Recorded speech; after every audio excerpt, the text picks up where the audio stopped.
Last week, a guy brought me a 2022 F-150, transmission issue, 62,000 miles. The bill, $5,200. And here's the part that gets people. Nothing broke, no defective part. The truck did exactly what it was designed to do, and that design cost him $5,000. I've been working on F-150s for over 20 years, and I watched them go from the simplest trucks to own to trucks that get expensive the moment the warranty ends. Today I'll show you what changed, why smart buyers are moving in the opposite direction, and which F-150s they're actually buying instead. Because the best truck for your money right now isn't new. Part 1. What you're actually buying when you buy a new F-150. Walk into a Ford dealership today, and the cheapest F-150 on the floor starts around $40,000. A well-equipped XLT or Lariat, the truck most buyers actually want, runs $55,000 to $65,000. With financing at current rates, you're looking at a monthly payment north of $800 for 60 or 72 months. That's the number everyone focuses on. It isn't the number that should scare you. The number that should scare you is what happens after the warranty expires. Modern F-150s are engineering marvels. Ford's engineers are genuinely talented, and the performance numbers on a 2023 F-150 are remarkable. But the truck that went on sale this year was not designed around the question of what it costs to own at 150,000 miles. It was designed around fuel economy standards, emissions targets, quarterly earnings, and a features list that looks impressive in a brochure. That's a different optimization target than the one that makes a truck cheap and simple to keep running. And the gap between those two targets shows up in your wallet the moment the factory warranty expires. Modern trucks are optimized for the showroom. The bills arrive later. The EcoBoost problem. Ford introduced the EcoBoost V6 to the F-150 in 2011. A twin turbocharged 6-cylinder making as much power as a V8 with better fuel economy. On paper, it's brilliant.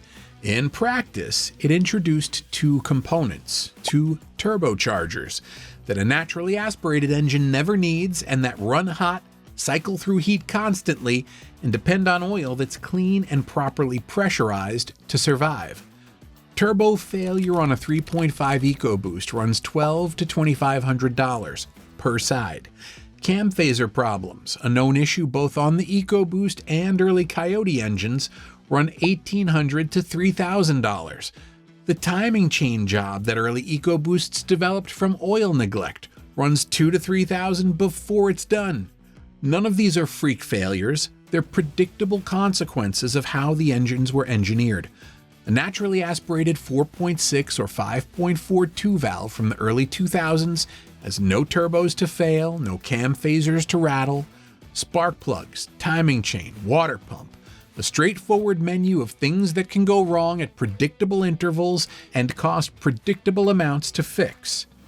The EcoBoost is a better engine in nearly every measurable performance category.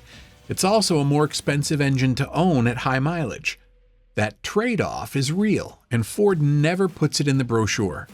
Everything works great until it doesn't. And when it doesn't, it's never cheap. Ford didn't build a bad engine, they built an expensive one to own after 100,000 miles. More power, better miles per gallon, higher repair ceiling when something goes wrong. The transmission complexity trap. The 10R80 10-speed automatic that Ford introduced in 2017 is a sophisticated piece of engineering. It finds the right gear faster than any previous F-150 transmission. It improves fuel economy at highway speeds. When it works correctly, it's nearly invisible. When it needs work, it is not invisible. The 10R80 is an adaptive transmission. It learns your driving patterns and adjusts shift behavior accordingly. That adaptation requires a valve body with more solenoids, more fluid passages, and more precision than the 6-speed 6R80 it replaced. A valve body repair or replacement on a 10R80 runs $2,000 to $4,000. A full rebuild starts at $4,000 and climbs fast depending on what else is found inside. The 6R80 that ran inside F-150s from 2009 through 2016 is also a very good transmission. It is simpler. It's cheaper to service. It's cheaper to rebuild. Independent mechanics can work on it without proprietary software tools in most cases. The diagnostic path when something goes wrong is shorter and the parts cost less. This is not a criticism of the engineering. 10 speeds genuinely work better than 6 in most conditions.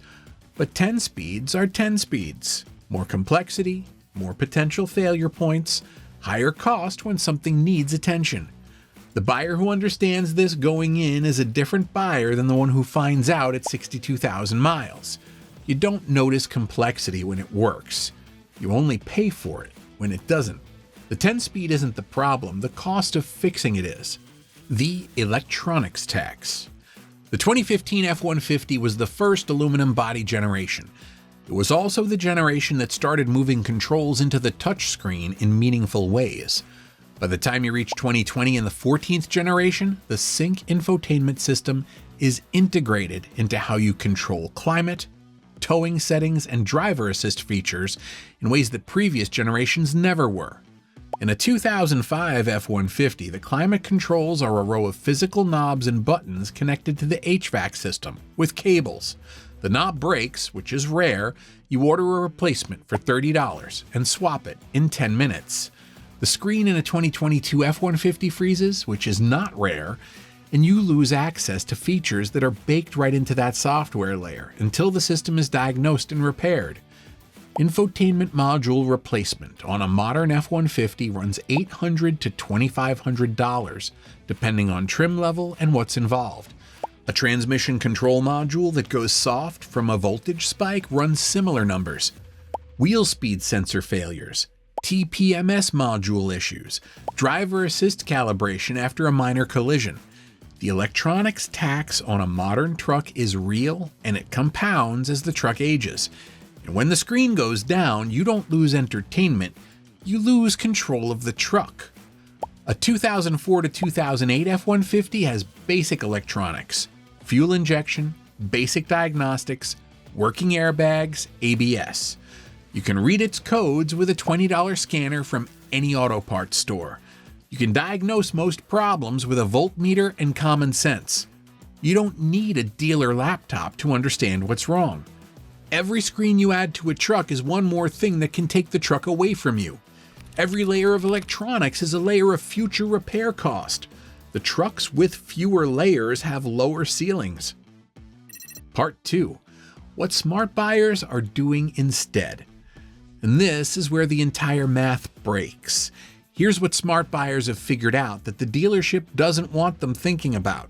The financial case for a new truck is built entirely on monthly payment math. Spread $65,000 over 72 months and the number sounds manageable. Add in the depreciation reality. New F-150s lose 30 to 40% of their value in the first 3 years. And the math starts looking different. The buyer puts $15,000 cash into a well-maintained 2009 to 2014 F-150 with the 5.0 Coyote, owns that truck outright on day one. No payment, no financing interest, insurance at a fraction of what a new truck costs, registration fees at a fraction, and a truck that was already past its steepest depreciation curve the day they bought it. When something goes wrong, and something always eventually goes wrong, the repair cost on a pre-complexity F-150 is a smaller number being charged against a truck that already has no payment attached to it. Math works completely differently when paying for a new truck and then paying for repairs on top of a monthly bill. That's the loophole. Not a secret, not a trick, just a different way of running the numbers that most buyers don't do because the dealership controls the conversation and the dealership only profits when you finance something new. The loophole isn't a hack, it's arithmetic that the financing model is designed to prevent you from running. Part 3. The specific truck's worth buying. And this is where most people get it wrong. They don't need a better truck, they need a simpler one. The window we're looking at runs roughly from 2004 through 2014. These are the last F-150 generations that were built before complexity took over as the primary engineering direction.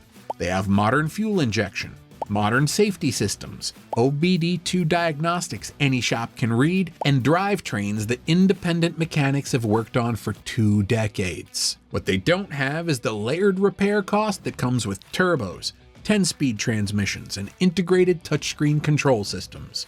The 2004 through 2008 F-150 is the entry point. The 4.6-liter 2-valve V8 in this generation is one of the simplest engines Ford ever put in a truck. No cam phasers in the 2-valve design. Standard spark plugs that thread out normally. A proven 4-speed or 5-speed automatic that any competent shop understands completely. These trucks are in the $8,000 to $14,000 range for clean examples, and the repair menu is the shortest of anything on this list. The note on this generation: avoid the 5.43 valve if possible. The spark plug seizure issue and cam phaser problems on the 5.43 valve are well documented and expensive. The 4.62 valve is the engine to look for in this generation. The 2009 through 2014 F-150 is the sweet spot. Ford redesigned this generation from scratch and got the platform right. The 5.0-liter Coyote V8 that debuted in 2011 is one of the best truck engines ever built. Naturally aspirated, forged steel crankshaft, strong bottom end, and a documented track record of running 200,000 plus miles on proper maintenance. No turbos, no intercoolers, straightforward repairs at any shop with Ford experience. The 6R80 6-speed transmission in this generation is excellent, well sorted by the time the 2009 trucks came out, proven over millions of miles, and serviceable without proprietary software at most independent shops. The whole package, 5.0 Coyote plus 6R80, is as close to a bulletproof truck combination as Ford has produced. The EcoBoost option that debuted in 2011 is available in this generation, and it makes the truck significantly faster and more fuel efficient. But if your priority is minimizing long-term ownership cost, the 5.0 is the engine to choose. The EcoBoost's turbochargers and early cam phaser issues add cost that the naturally aspirated V8 never presents. Clean 2009 to 2014 F-150s with the 5.0 and documented service history run $12,000 to $20,000 depending on mileage and trim. You're buying a truck that's past its steepest depreciation, proven over real-world mileage, and simple enough that competition among repair shops keeps labor rates honest. The 2015 through 2017 F-150 is optional territory. The aluminum body was new and the early production had some fit and finish issues, but by 2016 the platform had matured. The Gen 2 EcoBoost that arrived in 2017 fixed the timing chain and carbon buildup problems of the first generation. The 5.0 Coyote in this window is fully sorted.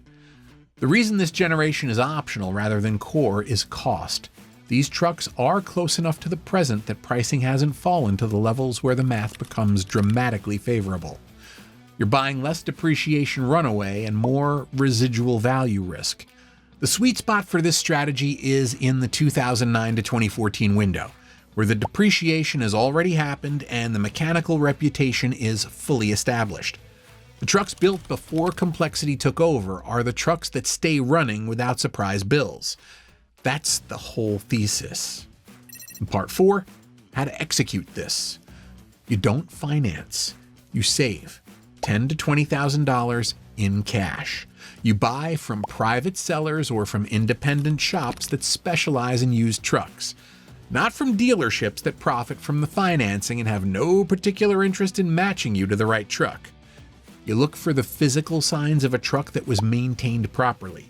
A complete service history is worth more than low mileage without records. A truck with 120,000 miles and documented oil changes every 5,000 miles is a safer buy than an 80,000-mile mystery truck with a clean exterior and no paperwork. When you inspect it, you listen to the cold start. A 5.0 Coyote should be quiet within the first 2 seconds. A 4.62 valve should start without drama.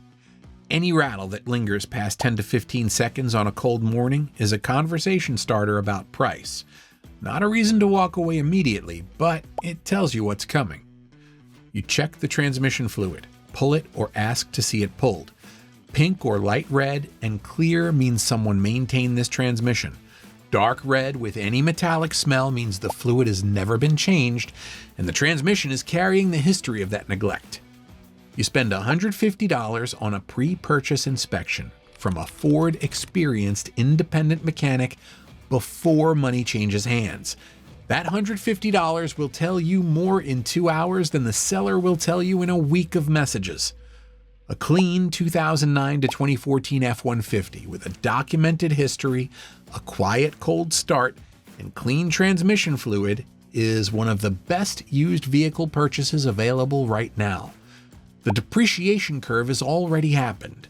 The mechanical reputation has already been established over 15 years of real-world use.